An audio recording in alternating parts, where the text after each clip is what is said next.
Efforts are underway to extinguish a blaze at the Rhodes Memorial in Cape Town. The fire is said to be spreading into residential areas. It has also led to evacuations at the University of Cape Town. For more on this, our reporters Ronald Masinda and Lindsay Dentlinger are standing by to give us different viewpoints of this raging fire. Let's go to Lindsay Dentlinger now.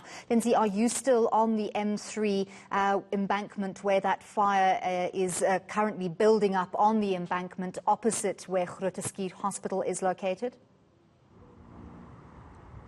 Yes, Andy, I'm just a little bit further up the road, so a little bit closer to UCT that's behind me.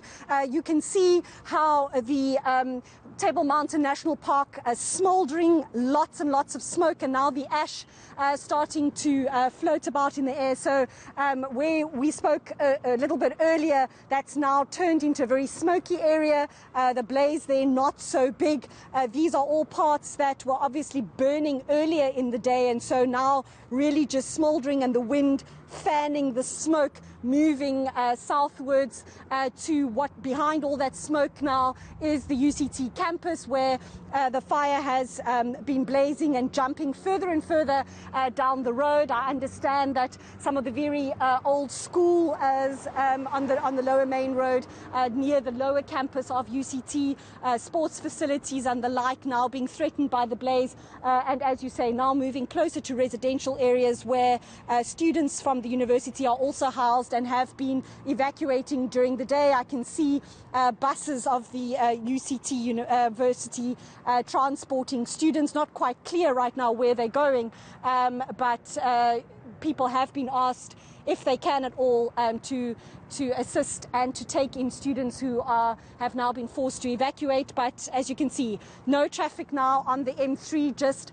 ahead of what we call Hospital Bend here in Cape Town, reflecting that it's just on the other side of the Rhodes Hospital. And so right now, as you can see, the blaze now turning into a very smoky area, and you can probably hear one of the at least 4 helicopters, we understand, water bombing the area.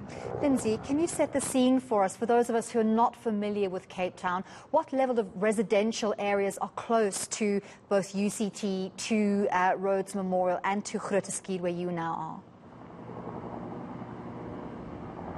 Well, only on the other side of this highway, so where I'm standing, I'm more just on the beginning, on the slope of the mountain, and to my right, this is where the residential areas of Rosebank, Mowbray, higher up Newlands, Rondebosch, and the blaze is to threaten. And as I say, where also, you must remember, UCT is staggered into 3 different campuses, higher up, obviously, where the blaze started moving through today, but now coming really close to lower campus. We understand a sports facility on the middle campus has been destroyed, and now moving to the lower campus where the Baxter Theatre and the music colleges and the like are situated. And so my understanding is it's moving really close. I've just seen a video from a nearby church just down on the main road, also under threat right now. And so I hope to be able to move there as soon as possible, but obviously we're having to move on foot because everything is closed off. Lindsay, are we expecting to see residential evacuations anytime soon, or is the fire moving in a different direction? Well, Annelie, the fire really needs to jump over roads, so to speak, to make its way down the mountain into those residential areas. But we have already seen a little further up from where I'm standing. I think you've spoken to Ronald there earlier, an iconic landmark in Cape Town called Mostard's Mill, already destroyed. So it's not impossible for this fire to jump very quickly down into residential areas below this highway where I'm standing. All it takes is a little bit of wind, and right now, that is picking up. It's not gusting, but it is a very warm day, and there certainly is quite a strong breeze in the air. So not impossible that we might see in the coming hours, if this blaze is not brought under control significantly very soon, that it is going to start threatening residential property. As I say, already threatening the surrounding areas of many of the city's schools are located near this university university campus on the main road, and my understanding is that the blaze is already threatening certain areas very close to schools that are more than 100 years old. Let's cross over to Ronald now. Ronald, what is the scene where you are at the moment, and what efforts are being made in bringing this fire under control?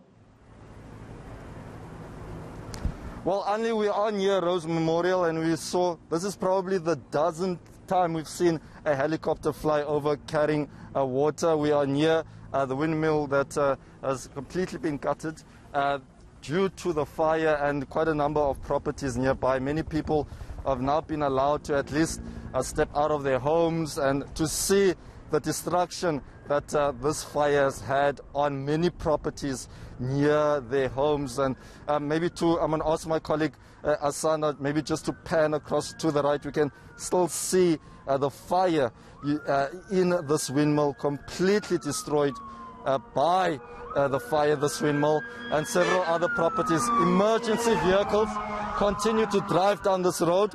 We've been asking for permission to be allowed, but apparently the situation is so bad there that the media is not allowed. I'm going to quickly ask Mako for Safety and Security at the City of Cape Town, JP Smith, just a few details with regards to how devastating this fire has been. Sir, thank you so much for your time.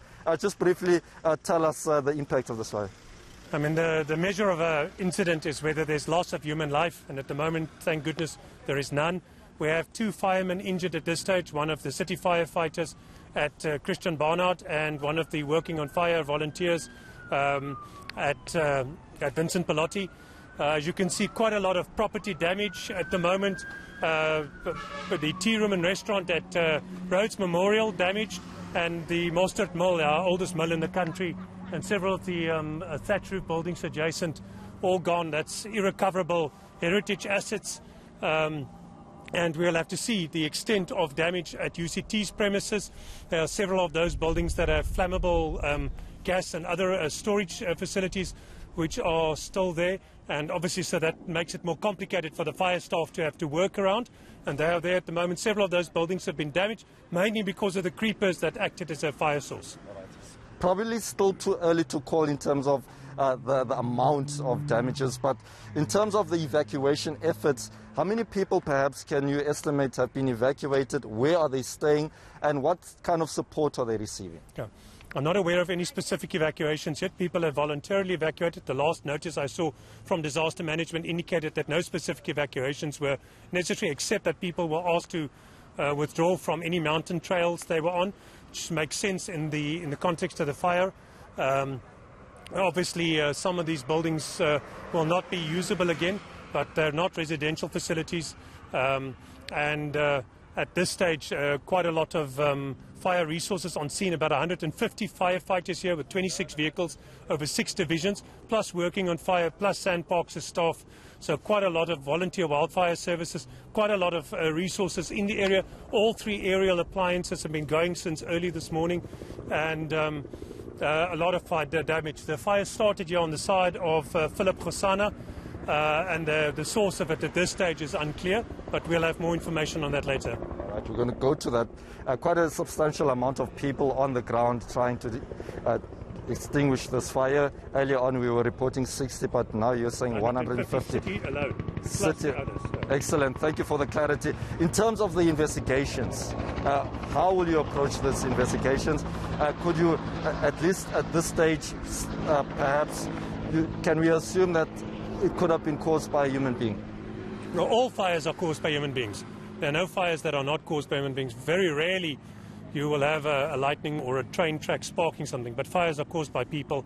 So this is some form of human carelessness, whether accidental or intentional. We often have fires along the edge of these trees and bushes here because of homeless persons or vagrants in the bush, but that's not necessarily what caused this fire. We have in the past had a purposeful, or what we believe to be purposeful, fire setting here because of simultaneous ignition points at intervals. That usually happens here along Philip Khosana and further down towards Vredehuk. That again is at the moment undetermined. We'll have to work with Sandparks to try and determine where this started as soon as the more urgent situation is under control. Mr. Smith, before I let you go, just talk us through, I mean, it's a Sunday and many people are going back to work tomorrow, and concerns might be over the traffic and other issues that might be pertaining to their work life. Just talk us through some of the logistics going into this new week. So the firefighters have all warned that this is a long-haul incident, so we might well be busy with this through the night, depending on how rapidly they can bring the fire in control. The big problem, of course, is the smoke, which, as you can see on the roadway, makes visibility difficult over even a short distance.